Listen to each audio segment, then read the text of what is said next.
Hello, and welcome to Walk to Cinema podcast. Today's episode is The Graduate. Yeah, The Graduate. Yes, this is kind of an iconic movie for a lot of people. Yeah. It got Mike Nichols a Best Director Oscar. It got Dustin Hoffman a lot of recognition. It was the highest grossing movie the year it came out, and it was the third highest grossing movie of all time by the start of the 70s. So, big movie when it came out. Still big, I would say. I feel like there's obviously a lot of people that have still talked about this movie. So, we thought we'd give it a watch and see what it was about. Just to give a brief synopsis, I think this one's pretty easy to describe because it's just about a guy who has just graduated college, kind of doesn't have any clue about what he wants to do. He's a little bit tired of being like perfect and smart and graduating at the top of his class and all that. And he gets seduced by one of his parents' friends, Mrs. Robinson, who is married and has a daughter about his age. Yeah. Then he later on falls in love with the daughter. And it becomes a whole big mess. Yeah. This movie was revered, right? Mm-hmm. And still is for like the camera movements, just the originality of the techniques, which is what I like the most about this, more than the story. I think the story's okay. Like, the screenplay is like, decent. I clearly don't love this, but, the camera movements are pretty funny. Because it is a comedy. Mm. So it does serve its purpose. There's also camera movements that aren't funny, but, they're pretty unique. Especially at the time. Mm-hmm. Like the zoom outs. Yeah, the realization that Elaine has when Dustin Hoffman's character tells her, or is trying to tell her about the woman that he had an affair with, and he looks up at Mrs. Robinson through the door, and the camera focuses on her, and then as Elaine turns back around, it doesn't completely focus on Elaine. It kind of slowly focuses on her to kind of show that her slow realization that the boy that she went on a date with and was kind of into was having an affair with her mother. Yeah, that was a pretty unique movement at the time. Now I guess it's kind of obvious. Not super obvious. I guess you'd have to be half decent at what you're doing to put that type of detail in. Right. But it's still... I feel like at the time it was way more... Yeah. There's also a lot of POV shots. When he puts on the diving suit. And it is funny at times. If you like Garfunkel, the music's good. Yeah. There's a lot of reutilization of the same songs, which they're good songs. I just don't want to hear them again for a while. 7 times, in one movie, the same song, which, maybe there was a reason for that. It is unique and stylized, though. Like, I feel like it just goes for complete silence and has the song in the forefront. Mm-hmm. It does work. I understand why this movie is really liked. Because I can't really think of anything bad about it. It just the story doesn't work great for me. Yeah, that's kind of how I felt, too. Like, obviously, the story isn't meant for me. Right. I feel like, but I feel even though it's not meant for me, I can still kind of relate to him at the beginning where he comes home from college. Everyone's like, oh, you're so smart. Like, are you going to go to graduate school? What are you going to do with your life? And he just wants to not be involved with anybody or anything. Yeah. At that moment. It doesn't want responsibility, which I feel like we feel that at the end. Mm-hmm. I don't know because we didn't really look up people's opinion on this. We're just speaking our opinions and facts. It's a fact they got Oscar nominations, so it was well received. It was very well received. It was the third highest grossing movie, like I said earlier, but the ending felt a little ambiguous. Well, yeah, and I think it is supposed to be ambiguous because they're two young people that kind of have. I mean, it is kind of true what they say. If you forbid something, it kind of makes you want it more.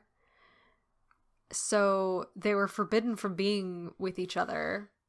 And so I think in their rebellious young person phase, they're I want to be with this person. Yeah, like he did everything to be with her. And then once he had her, I kind of felt like it was like, oh.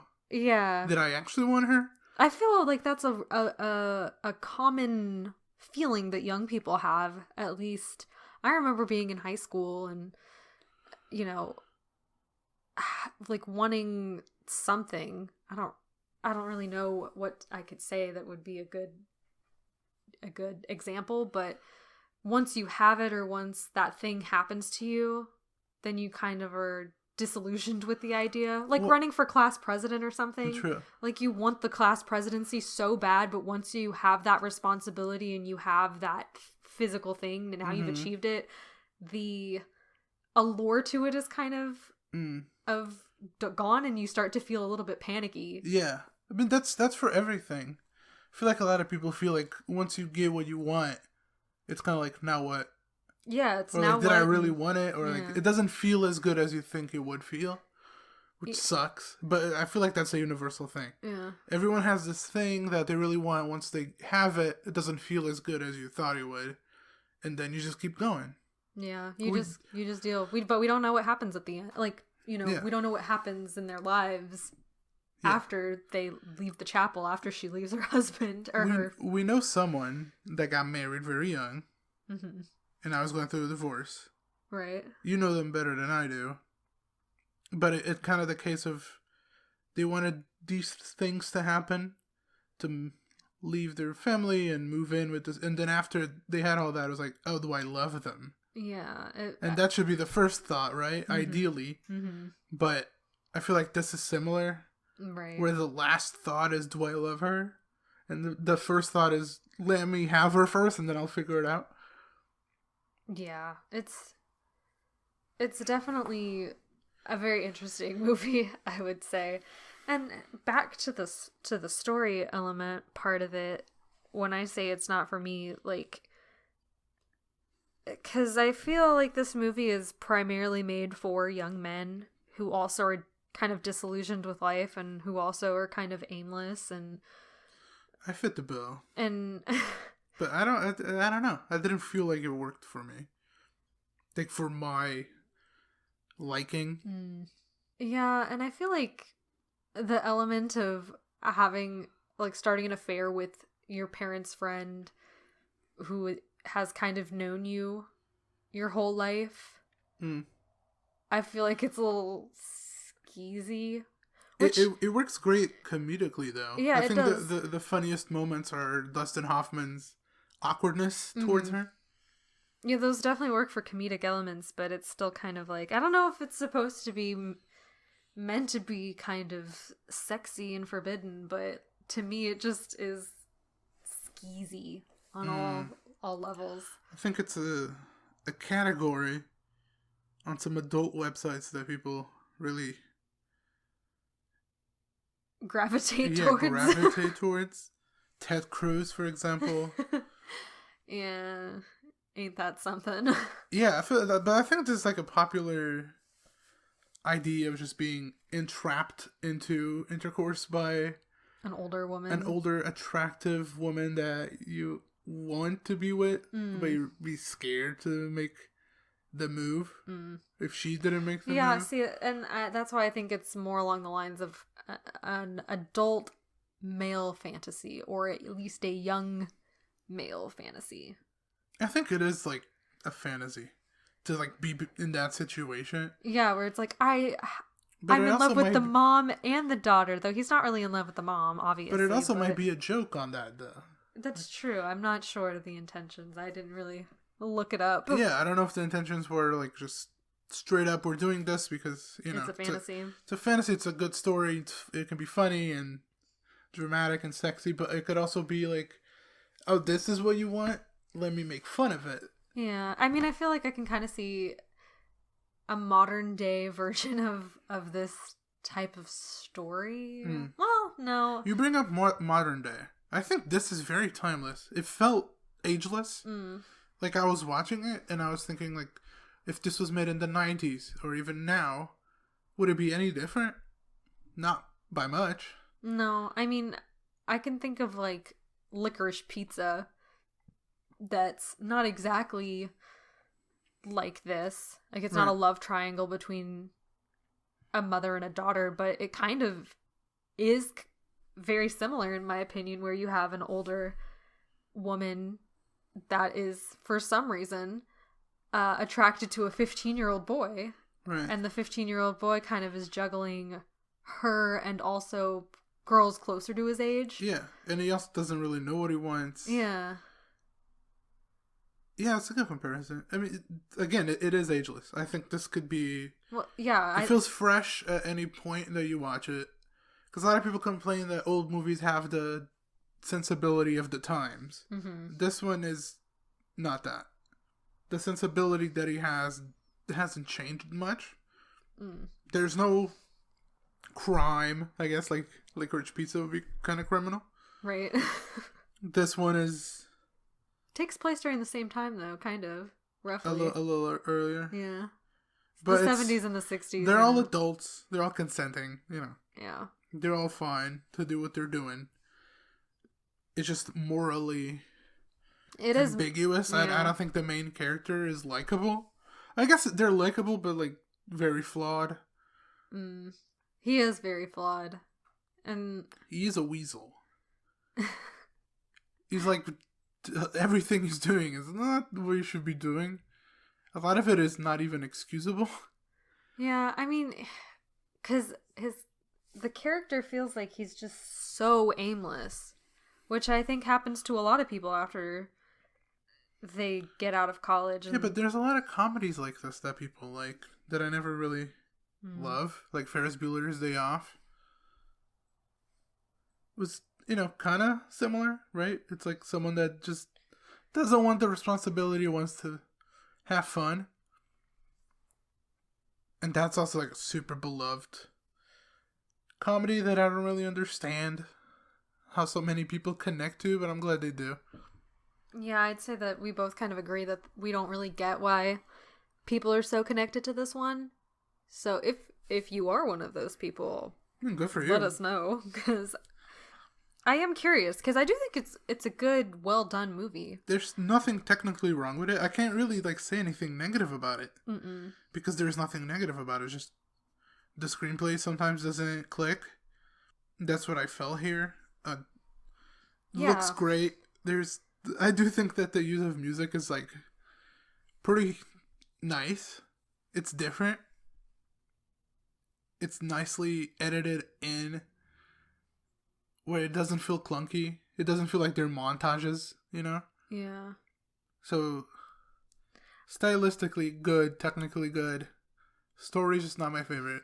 Yeah, I do think that sometimes stories just don't click with you, because I feel like there's nothing majorly different between this movie and, say, American Beauty. Right. But I enjoy American Beauty a lot more, Yeah. It's more dramatic, though. It's different genres. It is different genres. So maybe that's the thing. But, sometimes movies just don't click with you right away. I think this one will probably be more enjoyable on a rewatch. Yeah. Or it might not hold up on a rewatch at all. I don't know. Yeah. I don't know. I definitely am not against rewatching this. It wasn't so... No, it's a good comedy. Yeah. It's easy to watch as well. It's just the ridiculousness of it all. Like, if you were a 20-year-old girl, I guess is what Elaine is, because she hasn't graduated. She hasn't graduated yet, from my understanding. No, she's coming home from school is what the dad says. Yeah, but I can't remember if she's done graduate school or not. I don't know. But either way, it doesn't really matter. Like, how a young girl can look past the fact that her potential new boyfriend has slept with her mother. That ain't happening. If that happens, that feels like one of those cases that's gonna end up on Dr. Phil. So, not very healthy. Yeah. Not a very healthy foundation for your relationship, but... Which is why I think, like, at the end, there definitely is that moment of realization, like... Oh, snap. I just left... Now what? Yeah, I just left a potentially okay marriage, but maybe not, because I think that they did kind of allude that the guy she was basically forced to marry at the end was also not that great of a guy, because his friends called him the makeout king, and yeah, all this other kind of derogatory stuff. A guy's dude. Yeah. So either way, it seems like poor Elaine is just not going to end up happy in any situation. Even her parents, the Robinsons, got married because they got pregnant. Mm-hmm. So I guess no one really ends up how they want. It's not, the story, the fairy tale story that, as a kid, especially for girls, I feel like a lot of girls fantasize about their wedding day. It's usually not some beehole you're forced to marry. Yeah, and I doubt that you're really fantasizing about your wedding being broken up by somebody. One step ahead of the shotgun. Yeah. Yeah, nobody likes that. But yeah, it's a classic movie for a reason. It did very well for a reason. It's super well directed. It really is. Like, the directing Oscar doesn't surprise me in the slightest. It's very, very solid all throughout. This would be a movie that would establish you for life. Oh, yeah, 100%. And, I mean, the performances were good enough. Especially the women. Like, Dustin Hoffman, I guess, is for the character, he kind of fits, but it also feels like a little weird sometimes, which works for comedy. Like, I laughed. Like, when he kept saying, I gotta leave. Mm-hmm. But it also felt like, not bad acting, but not typical from what you get out of a trained actor in that situation. Well, I think that's part of the charm of the movie, is because he's so awkward and so unsure of himself, because I'm pretty sure we establish that he is a virgin who really has no life experience kind of whatsoever. I mean, he went to college, but that gives you... He still feels like a kid. Yeah. Yeah, that's a lot of movies that are like that. There's a lot of male fantasy movies where main character is still very childish. They still don't know what they're gonna do with themselves. We kind of had this with Bicycle Thieves. And mostly, this is a movie we didn't talk about, and we're not going to talk about, but I Vitelloni by Fellini. Mm-hmm. Where all the characters should be adults, but they're not ready for it. Yeah. So that's a movie that's very relatable for a lot of people. Yeah, that's true. It is hard to transition to adulthood. It's hard, but I think it might be harder for men to do it than women, to be honest. That transition. Because I think that a lot of the times women transition to adulthood way earlier. Right. Because even if you had a good childhood, I think there is some type of pressure we put on girls to act a certain way during a certain time. Like, they have to be the responsible ones, because the guys aren't going to do it. That's true. I feel like a lot of even a lot of adult males that I know were pretty childish up until their 30s, maybe even into their 40s. True. If it wasn't for you, I'd be buying like Hot Wheels and just spending all my money on cotton candy. Right. So I do think that maybe there's a reason why we have so many of these movies, that I do feel like while women can kind of appreciate them, they don't, like, I don't get that feeling. Like, I get the feeling of feeling a little aimless, but not so much to a point where I feel childish, Mm-hmm. Just my two thoughts. The aimlessness is as important as anything else, though. Yeah. But yeah, there was a lot of kind of pivoting. There's a lot of people that could have been attached to this. I think they wanted a lot of different people for both Elaine and Mrs. Robinson. And we just so happened to get, you know, Catherine Ross and Anne Bancroft as our Elaine and Mrs. Robinson. But I think, like, actresses like Audrey Hepburn, Sophia Loren, Judy Garland, like all these pretty big name women were considered for. I mean, they still got a pretty big name woman. She's casted. She's not casted, but listed before Dustin Hoffman, which now would be ridiculous, but at the time I guess made more sense. But I feel like this movie is more important on the directing part, so it wouldn't really matter, even though like they were really good at their roles. I don't think it would have changed much. No, I don't think so either. But it would have been, like, interesting to see, like, a Goldie Hawn or a Jane Fonda as... No, I could not buy Jane Fonda. As Elaine. I still couldn't. Yeah. Jane Fonda's a little too sharky. Yeah. She's mean. I love her. But, I think we both gave this a 7 out of 10. Yes.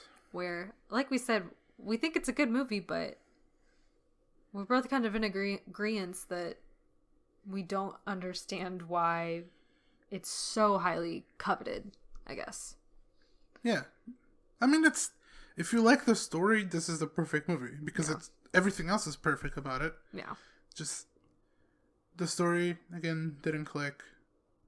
But it was funny. It was really easy to watch because it was so well directed, and it was pretty and sounded good, and everything about it was good.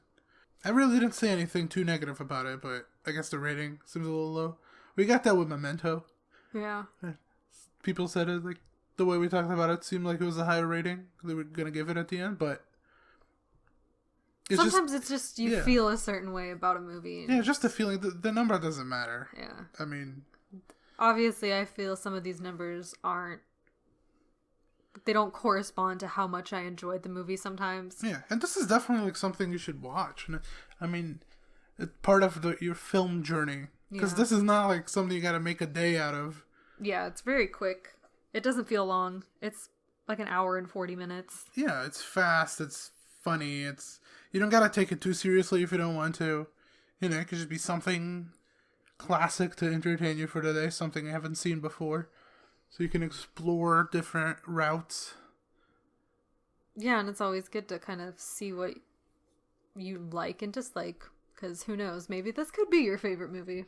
Yeah, it could. I mean...